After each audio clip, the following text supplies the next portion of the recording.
La RDC peut attaquer le Rwanda.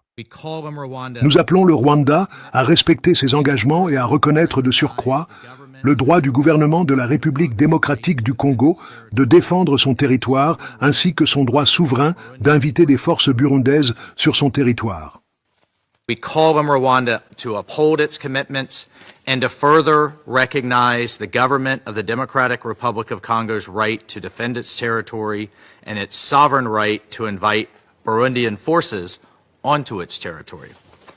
Chers auditeurs d'Africa Flashes, chers patriotes, chers veilleurs de la souveraineté africaine, merci d'être une fois de plus au rendez-vous de cette parole libre, engagée et sans faux semblant.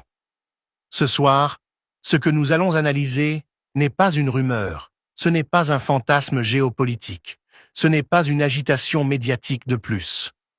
Ce que nous vivons est un moment de bascule historique, un instant où les cartes sont brutalement rebattues, où les lignes rouges, longtemps imposées à la République démocratique du Congo, commencent enfin à s'effacer sous le poids des faits, des preuves, des humiliations accumulées et d'une colère stratégique désormais assumée.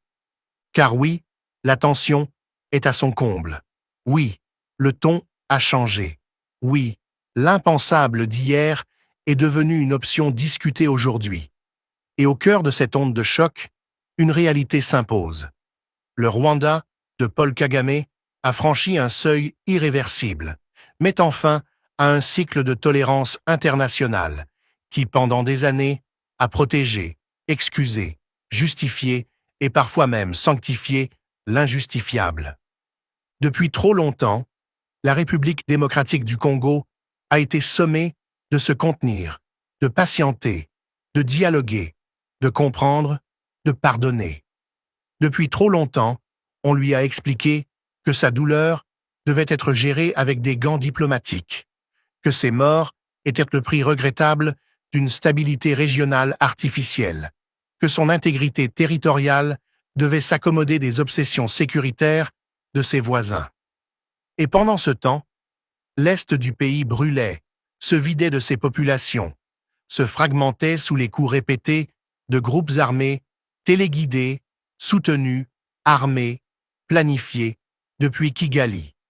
Ce qui change aujourd'hui, chers auditeurs, ce n'est pas seulement le discours.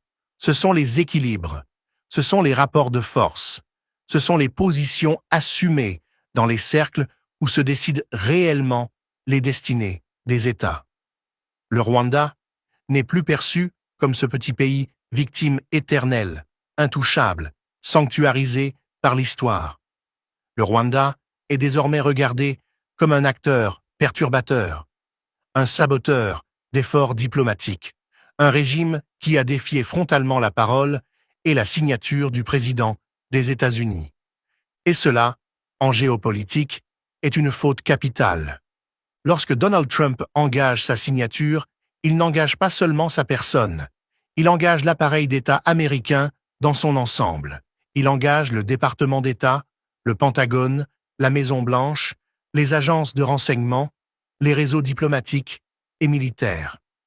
Remettre en cause cette signature, la piétiner par des actes militaires, provocateurs, continuer des opérations offensives après des engagements solennels pris à Washington, c'est envoyer un message clair, celui du mépris.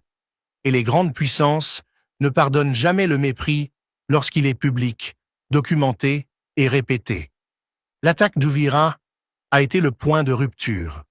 Elle n'a pas été perçue comme un incident de plus dans un conflit périphérique africain. Elle a été lue, à Washington, comme une humiliation directe, comme une provocation délibérée, comme une mise à l'épreuve de la crédibilité américaine. Et à partir de cet instant, le narratif a basculé.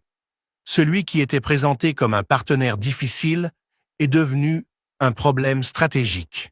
Celui qui bénéficiait d'une indulgence historique est entré dans une zone grise, dangereuse, où l'isolement devient une option.